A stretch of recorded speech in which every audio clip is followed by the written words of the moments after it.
mu'asasada Al-Safa oo kamid ah goobaha waxbarasho ee magaalada Muqdisho ka howlgala isla markaana la aasaasay horaantii sanadii 2015 ayay ka aflaxeen ubad badan halka ay weli dhowrayaan waalidiinta ubad kale oo dhawaan la diiwaan geliyay waa ay badan yihiin goobaha waxbarasho ee ubadka la geeyo balse waa ay kala tayo iyo aqoon badan yihiin si aan u ogaano uguna soo bandhigno dadweynaha tayada waxbarasho ee xarunta Al-Safa ayaa gal ganacsi maanta warbixin gaar ah ugu kurgalay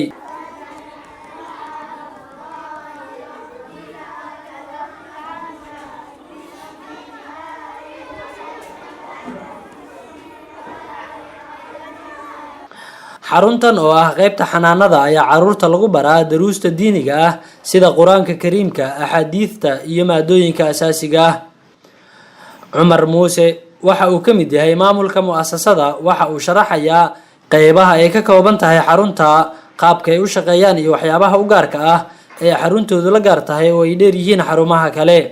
mu'asasada waxa la aasaasay sanadkii 2015 waxay ka kooban tahay mu'asasada dhowr qaybood sida xanaana college dhaqan celin dugsi hoose dhexe sare haddii aan ku hormaro xanaanada waxay leedahay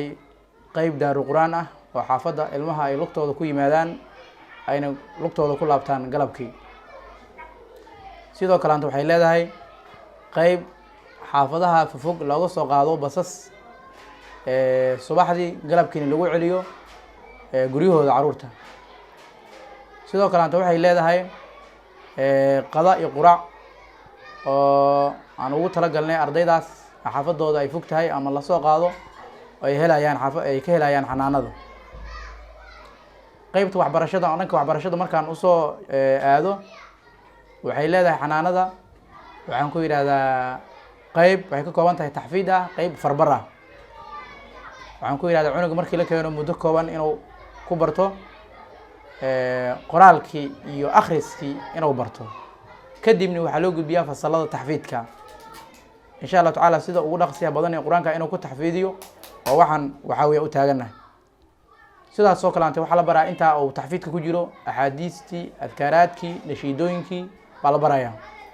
waxa kale oo ay leedahay maaweelo caruurta yar yarka ah xilliyada waxaan ku yiraahdaa bareego kalaante meel ay ku ciyaaraan way leedahay haddii aan aado qaybta college-ka waxay leedahay waxaan ku yiraahdaa guri amaankiisa uu hogan yahay ama la hubo gelini waa school college-ka gelini waxa weeyaan waa quraan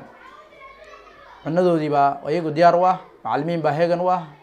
murabbiyiin baa heegan u ah idin waa ka qaybta kalena waxa weeyaan waa qaybta dhaqan celinta oo dadka waaweyn sidaas oo kale waxay leedahay xanaanada mu'asasada qayb dugsi hoose dhexe sare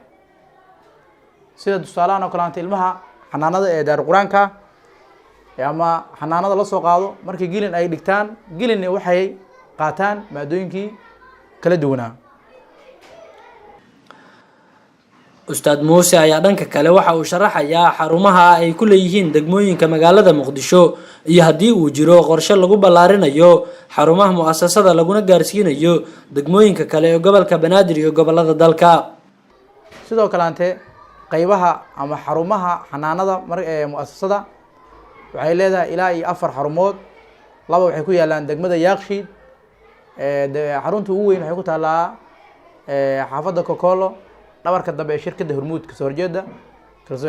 dhabarka dambe ee shirkadda Hormuud xarunta labaad ee degmada Yaaqshiid waxay ku taalaa ka soo horjeeda warshada baastada